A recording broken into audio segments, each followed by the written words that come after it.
Good morning बच्चों। जैसा कि आप लोग जानते हैं कि हम लोग बच्चे रिवीजन कर रहे हैं। हम लोग नेशनलिज्म इंडिया का रिवीजन कर रहे हैं और आज हम लोगों को पढ़ना है नेशनलिज्म इन इंडिया में बच्चों। नेशनलिज्म इन इंडिया में आज हम लोगों को पढ़ना है non cooperation movement. Non cooperation movement के बारे में बच्चों स्टडी करना है। Today we will study about non cooperation movement. तो हम लोगों ने कल पढ़ रखा था, कल के पिछले वीडियो में हम लोगों ने पढ़ लिया था, खिलाफत एजिटेशन तक पढ़ लिया था। हम लोगों को पढ़ना है नॉन कोऑपरेशन मूवमेंट। तो बच्चों नॉन कोऑपरेशन मूवमेंट की स्टार्टिंग सबसे पहले देखते हैं कि नॉन कोऑपरेशन मूवमेंट की स्टार्टिंग कहाँ से होती है, या नॉन कोऑपरेशन मूवमेंट क्यों स्टार्ट किया गया। Question is causes of the non cooperation movement के कौन कौन से काजेस थे। तो बच्चों मैंने बताया था कि 1909 में, जब मैंने पहले वीडियो पढ़ाया था तो मैंने बताया था 1909 में महात्मा गांधी की एक बुक पब्लिश हुई थी। The name of that book was Hind Swaraj. क्या नाम था बच्चों? हिंद स्वराज नाम की एक बुक, हिंद स्वराज नाम की एक बुक पब्लिश हुई थी, हिंद स्वराज। और उस बुक में बेटे महात्मा गांधी ने लिखा था कि if British government is running here then it is possible because of the cooperation of Indian people। अगर इंडियन कोऑपरेट करना बंद कर दें तो freedom will come with in 1 year। ठीक है, this was explained bye Mahatma Gandhi that in his book Hind Swaraj that if British government is running in India then it is possible because of the cooperation of the Indian people।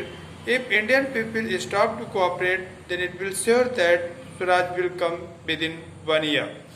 तो अब question इस उठता है बच्चों कि Indian start cooperated, कि अगर Indian cooperate करना बंद कर देंगे तो स्वराज विद इन 1 year के अंदर आ जाएगा। Swaraj will come sure with in 1 year।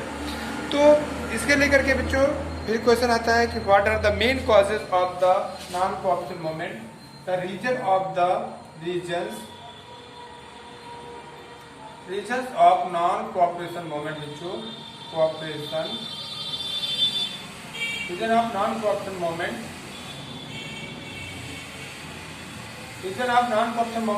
कौन कौन से रीजन है जिसकी वजह से नॉन कोऑपरेशन मूवमेंट बच्चों, नॉन कोऑपरेशन मूवमेंट कौन कौन से रीजन है जिसकी वजह से नॉन कोऑपरेशन मूवमेंट चला। तो देखो पहला रीजन है बच्चों रॉलेट एक्ट, सबसे मेन रीजन, क्योंकि रॉलेट एक्ट के वजह से ही इंडिया की कंडीशन बहुत टेंशनफुल हुई एंड जलियांवाला बाग जैसे इंसिडेंट हुआ। एंड तो एक सबसे बहुत बड़ा reason Rowlatt Act which was passed by the British government in March 1919 after the end of the First World War। And second was बच्चों Jallianwala Bagh incidents which was very terrible work of General Dyer। we have completed it, we have seen it। and तीसरा बच्चों खिलाफत agitation, खिलाफत भी बच्चों एक बहुत बड़ा रीजन था नॉन कोऑपरेशन मूवमेंट का।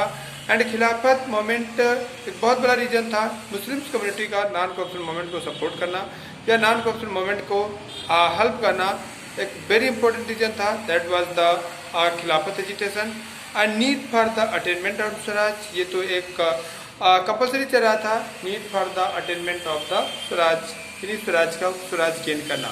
तो ये मेन रीजन थे for the non cooperation movement. अब बच्चों नॉन कोऑपरेशन मूवमेंट के बारे में सबसे पहले मैंने बताया कि 1927 में कांग्रेस की मीटिंग होती है। 1920 में कांग्रेस की मीटिंग होती है बच्चों। सितंबर 1920 में कांग्रेस की मीटिंग होती है। कहाँ पर होती है बच्चों? कोलकाता में होती है। कोलकाता में कांग्रेस की मीटिंग होती है। सितंबर 1920 में कांग्रेस की मीटिंग होती है बच्चों, कोलकाता में होती है। और दिसंबर 1920 में कांग्रेस की मीटिंग होती है बच्चों नागपुर में। तो जो सितंबर की मीटिंग थी, in that meetings the bill of the non cooperation movement was represented before the Congress. ठीक है बच्चों, in September which was special session in September 1920 which was called in Kolkata। in that session the bill of the non cooperation movement was represented before the Congress and it means in the December 1920 which was organized in Nagpur। in that meetings Gandhiji was completely authorized to start the non cooperation movement। Non cooperation movement start करने के लिए गांधी जी को complete authorise कर दिया गया। तो इस तरीके से बच्चों ये नॉन कोऑपरेशन मूवमेंट की स्टार्टिंग एंड स्टार्टिंग करने के रीजंस मैंने रीजन बताए कि कौन कौन से रीजन थे जिसकी वजह से नॉन कोऑपरेशन मूवमेंट स्टार्ट किया गया। तो पहला मैंने बताया बच्चों, the main reason that was the tension because of the Rowlatt Act. दूसरा, Jallianwala Bagh incident which occurred on 13 April 1920 in Punjab in Amritsar city. And third was attainment of the Khilafat agitation and need for the attainment of the Swaraj. And important was that need for the attainment of the Swaraj was also the main reason of the non-cooperation movement. फिर बच्चों मैंने बताया था कि non cooperation movement के बारे में मैंने एक्सप्लेन किया था कि नॉन कोऑपरेशन मूवमेंट के बारे में महात्मा गांधी ने कहा था कि अपनी किताब में उन्होंने एक्सप्लेन किया था कि इफ इंडियंस या British government is running in India then it is possible because of the cooperation of the India. If Indian stop to cooperate the British government then it will sure that within 1 year the swaraj will come. And the non cooperation movement का जो bill pass किया गया first time में in before Congress, that was in the Kolkata session and finally Gandhi ji was authorised to start the non-cooperation movement, that was December in Nagpur session। बच्चों, non cooperation movement का जो movement start किया गया उसके proposal क्या क्या थे, what were the main proposals of the non cooperation movement. तो मैंने बताया था in the first stage there was the surrender of the titles given by the British government. ठीक है बच्चों, surrender of the titles given by the British government. वो surrender कौन कौन सी टाइटल थी?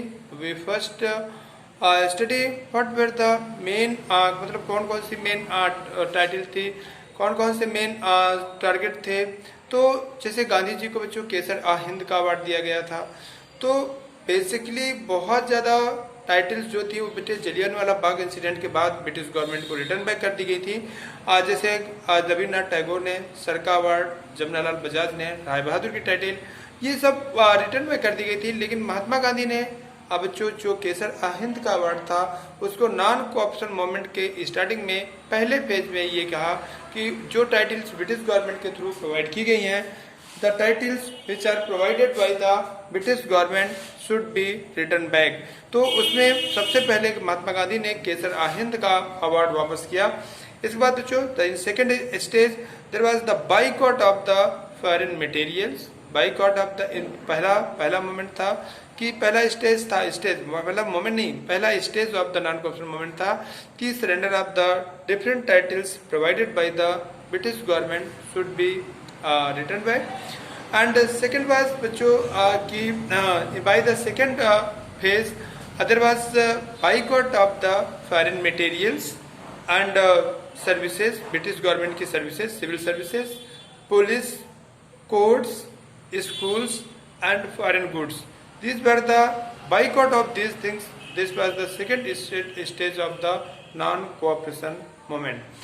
And in third stage में बेटे many leaders within the Congress were concerned to proposals made by Congress and it was decided that government अगर